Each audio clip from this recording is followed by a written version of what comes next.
acknowledge the giants' shoulders we stand on. And I found that picture recently and thought that's lovely because that reminds me of the giants and how we might feel with all the work that they've done, you know, over the consumer movement, all the work that's gone before us, and that we might be able to carry on that work with our lives. So I like that.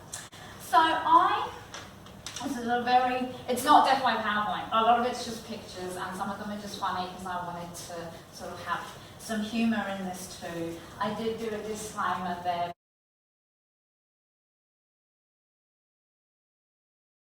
But you probably like me to make sense to you, but I'm not sure that I do always make sense, but that's part of the journey.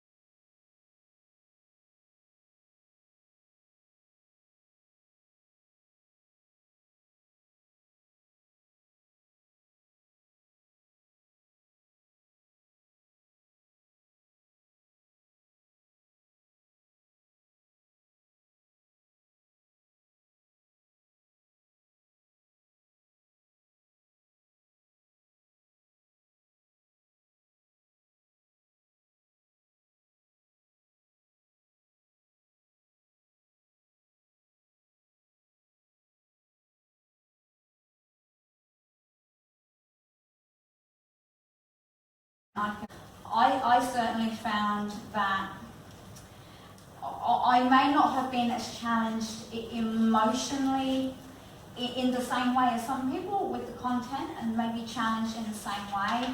I don't know why that is. I think on some things I just may have the emotional range of a stapler.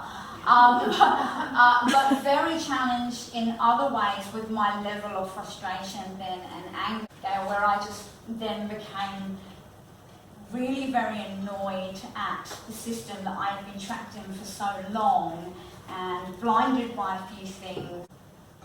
Yeah, that was my tussle. I think I did okay with, you know, study load and stress and emotions sort of generally. I didn't get too upset by things. I just came out and right, well, I just want to change all the stuff that I now think is really wrong. So it's kind of, it fueled me like that. So I feel it really gave me what I came in looking for and what I really needed. Because I came in with an instinct that things weren't right. I had a view of some of this stuff, but I didn't really know what it was.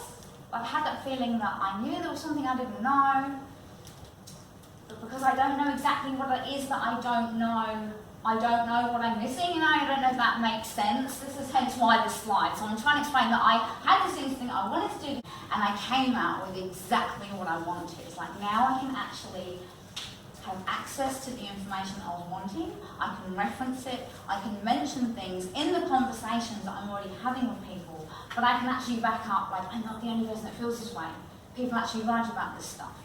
And then send a follow-up email. This is this is the reference that I'm talking about. So that just helped me do things that I was already doing, but on a much more proper level, thank you, Lynn, because Lynn did such a great job with supporting, just by encouraging me to keep going. So, and I think, and I did have some issues during my unit. I fell pregnant, and that wasn't planned.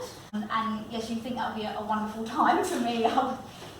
There was just a lot of problems there. And so, like many things in life, I had a plan. I came in with a plan. And then you probably, this is like a really famous slide. So you're all going to come in thinking, right, I have this plan, study hard and do this and do that. It won't look like anything of what you've got in your head, maybe. It's what I'm thinking. It might not look like what you have in your head. But that's beautiful. On the right, I actually think that's more beautiful. I mean, you know, who just wants to do this perfect thing? So that was my experience, a mixed bag, but it really gave me a great deal of help personally and professionally. And I think it's the only learning experience that I've had facilitated anywhere that kind of excelled me on both in a parallel, like, you know, a really comprehensive experience. And it made me think in ways that I hadn't before, and that I perhaps maybe didn't know how to think because I didn't have the material to look at and think about. I had all my little expertise and sort of experiences, but might not have had the information to apply that to and know how I felt about it. So it was great. So I learned two things. I learned about how I think and why I think. That might not make sense to you, but it makes sense to me.